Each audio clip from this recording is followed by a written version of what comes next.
BNP নিয়ে যখন আমি পড়াশোনা শুরু করি, খুব বড় ধরনের রেফারেন্স তখন আমি পাইনি।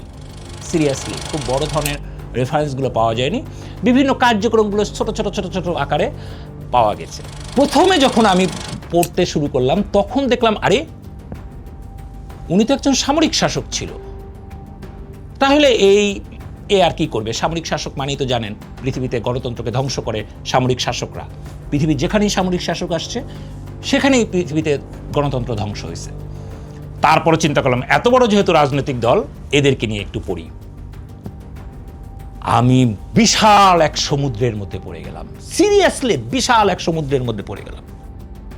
চিন্তাই হলো আমি কি দেখছি, একজন সামরিক শাসক যিনি উর্দি পড়া একজন মানুষ যখন ক্ষমতা আসলেন, এসেই উনি প্রথম যে কাজটা করলেন গণতন্ত্রকে উন্মুক্ত করে দিলেন। পৃথিবীতে দ্বিতীয় আর কোনো নজির এখানে নেই। হ্যাঁ, দ্বিতীয় নজির আর কোথাও নেই।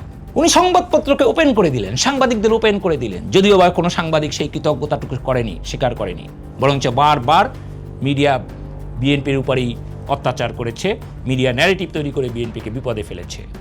কিন্তু উনি বাংলাদেশের সমস্ত মিডিয়া আজকে যতটুকু স্বাধীনতা ভোগ করছেন, রাজনৈতিক দলগুলো যতটুকু স্বাধীনতা ভোগ করছেন, সেটা ওনারই তৈরি করা। আরো গভীরে যেতে হবে, আরো গভীরে যেতে হবে।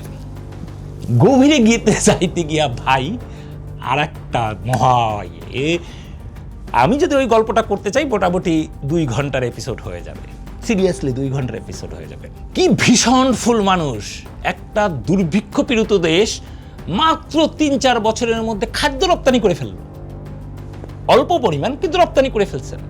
সমস্ত বাংলাদেশে কৃষি বিপ্লব শুরু করে দিলেন, পথে ঘাটে নিজে দৌড়াদৌড়ি শুরু করলেন। বিশ্বাস করেন ভাই, এত এনার্জেটিক, সকালে বিকালে উনি রাষ্ট্রীয় কার্যক্রমের ফাঁকে ফাঁকেই গ্রাম গায়ে ছুটে যেতেন।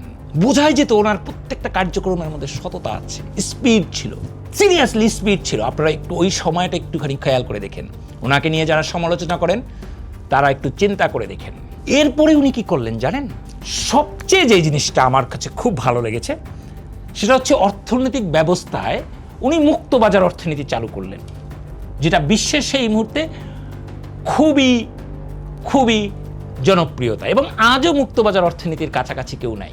এত সুন্দর একটা সিস্টেম উনি নিজের দল এবং দেশে মুক্তবাজার অর্থনৈতিক ব্যবস্থা চালু করলেন। অর্থনীতি বুম বুম করে বাড়তে শুরু করলো। এমন স্মার্ট পররাষ্ট্রনীতি আমি পরবর্তীতে আমি যেহেতু রাজনীতিকে ফলো করি সবসময়, এই রকমের স্মার্ট পররাষ্ট্রনীতি বাংলাদেশে কখনো তৈরি হয়নি। কি বলবো, ওনার পররাষ্ট্রনীতির জন্য বাংলাদেশ থেকে প্রথমে ইরাকে জনশক্তি রপ্তানি হয়। তখনকার দিনে মানুষের লেবার, শ্রম, এটা যে রপ্তানি হতে পারে, এখান দিয়ে যে পয়সা কামাই হতে পারে, এটা মানুষ কল্পনাও করতে পারতো না।